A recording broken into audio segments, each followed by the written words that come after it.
2025 సంవత్సరం మే నెలలో 12వ రాశి ఆఖరి రాశి మీనరాశి వారికి ఏ విధంగా ఉంటుంది, వాళ్ళు ఎలాంటి జాగ్రత్తలు తీసుకోవాలి, ఎలాంటి పరిహారాలు చేసుకోవాలి, అవన్నీ కూడా ఇప్పుడు గురువుగారి మాటల ద్వారా తెలుసుకుందాం. 2025 సంవత్సరం మే నెల చివరి రాశి మీనరాశి. ఈ మీనరాశికి 2 సంవత్సరాల 6 మాసాల నుంచి కూడా ఏలినాటి శని జరుగుతుంది. అయితే ఈ రాశి వాళ్ళకి ఈ పెళ్ళిగాక వయస్సు మారిపోతూ ఉన్నా కూడా ఇప్పుడు పెళ్ళి అవడానికి బాగా అవకాశం ఉంది. తర్వాత రవి బాగున్నాడు, కేతువు బాగున్నాడు, శుక్రుడు బాగున్నాడు. ఈ 3 గ్రహాలు తప్పితే ఏ గ్రహాలు కూడా పూర్తిగా బాగాలేవు. గురువు అర్ధాష్టమంలో ఉన్నాడు, అనవసరమైన ఖర్చులు వస్తాయి. శని జన్మంలో ఉన్నాడు, అనవసరమైన దండగమారి ఖర్చులు వస్తాయి. ఎటువంటి ఖర్చులు అంటే ఏం లేదు, ఎవరో సిగరెట్ తాగిపోతుంటే నీ గుడ్డల కాలి నీ ఒళ్ళు కూడా కాలిపోతుంది. నువ్వు చేసుకుంది కాదు, శాంతం కాలి ఒళ్ళు కాలిందాక నీకు అర్థం కాదు. కాబట్టి ఎంతో జాగ్రత్తగా ఉండాలి మీనరాశి వాళ్ళు.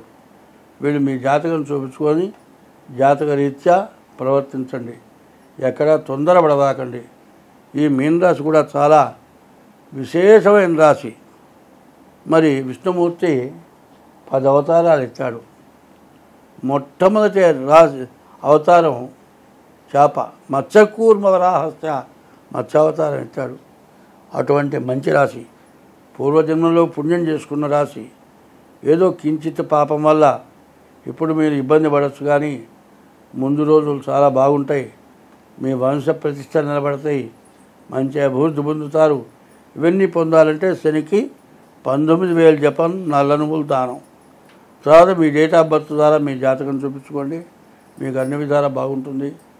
ఎప్పుడు కూడా నేను చెప్పబోయేది ఒకటే, మరి ఒక్కోడు చాలా గొప్ప పనులు చేశామని చెప్పుకుంటారు బయటికి పోయి. ఒక ఉంది, వాళ్ళ ఇంట్లో అసిస్టెంట్ ఉన్నాడు. ఆ అసిస్టెంట్ ఉంటే ఇంటి యజమాని ఏం చేశాడంటే, ఇంట్లో ఫంక్షన్ అయింది, ఆ ఫంక్షన్కి పోతూసే వాడు వస్తాడు, వాడికి అన్నం పెట్టు, వాడు షాపులో కూర్చొని వ్యాపారం చూసుకుంటాడు అని చెప్పి వెళ్ళాడు. వెళ్ళంగానే బయలుదేరింది. ఆ గుమస్తా మాత్రం రాలేదు. వాడు పెద్ద మేధావి కాదు, తల్లి తండ్రి లేరు, ఉన్నా ఉపయోగపడేవాడు కాదు, వాడి మాటలు కూడా సరిగా రావు. వీళ్ళంతా అన్నం పెడితే వాడి దగ్గర పడుంటున్నాడు. తిండి పడక నిద్ర అన్నీ అక్కడే. నోరు చెప్పుకునే శక్తి లేనివాడు. శుభ్రంగా మూడు ముందెళ్ళాడు, పెళ్ళామని కడతాడింది. వీడికి అన్నం లేదు, నీళ్ళు లేవు.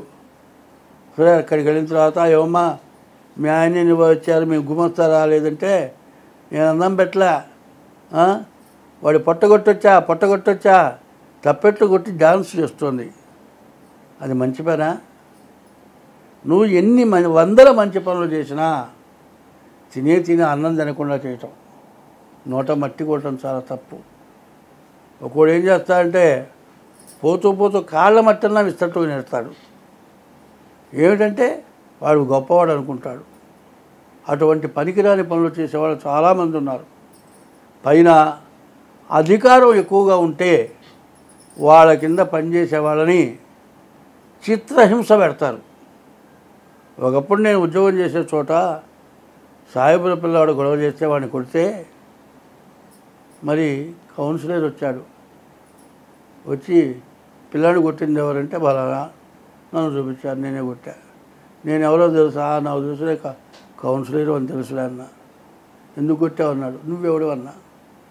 నీ కౌన్సిలర్ అని తెలియదు. నువ్వు కౌన్సిలర్ అని తెలుసు, నాకు హెడ్ మాస్టర్ కాదు, ప్రెసిడెంట్ కాదు, సెక్రటరీ కాదు, వాచ్మ్యాన్ కూడా కాదు, అంతకంటే నా సిబ్బందికి అయితే నేను చెబుతా, నీకెందుకు చెబుతానన్నా. వీళ్ళు తీసుకెళ్ళి ఇంకో స్కూల్, జాయింట్ కమిటీ స్కూలు, అక్కడికి మార్చవయ్యా అన్నాడు. రాజీనామా వారసులు వేసి వచ్చా. పిల్లలు మొత్తం ఎదురు తిరిగారు. చివరికి వచ్చి పొరపాటు అని అన్నాడు. పొరపాటు నీది పొరపాటు కాదు, నాది పొరపాటు కాదు, స్కూల్ది పెద్ద పొరపాటు. ఎందుకంటే ఉన్నటువంటి హెడ్ మాస్టరు బలానా వాడు కొట్టాడని నా దగ్గర పంపించడం హెడ్ మాస్టర్ దౌర్బల్యం. వీళ్ళందరినీ మించిన మేనేజ్మెంటు. ఇంకోడు ఆ గేటు దాటి లోపల రాయటం వాడి దౌర్బల్యం. నేను బతకగలను, ఎక్కడైనా బతుకుతా. రాజీనామా బారేస్తే వచ్చి చివరికి బతుక ఇంత చేస్తావు అనుకోలేదన్నాడు. ఏ వదిలిపోయి అంటే ఇంకో చోట ఉద్యోగం చేయని నమ్మకం ఏంటన్నాడు. నేను నా జీవితంలో బతుకుండగా ఉద్యోగం చెయ్యను అని రాసి సంతకం పెట్టి ఎర్ర ఇంకుతో రెడ్ ఇంకుతో సంతకం పెట్టి వచ్చాడు. కాబట్టి పై అధికారులు కింద వాళ్ళని వేధించు తింటాం.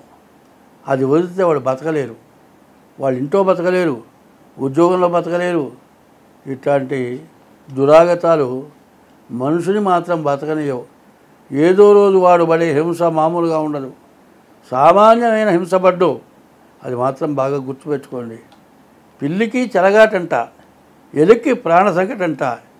ఎలుక కనబడితే తోక పట్టుకుని అటు కొడుతుంది, ఇటు కొడుతుంది, గదిలో ఆ మూల ఈ మూల తిప్పుతుంది.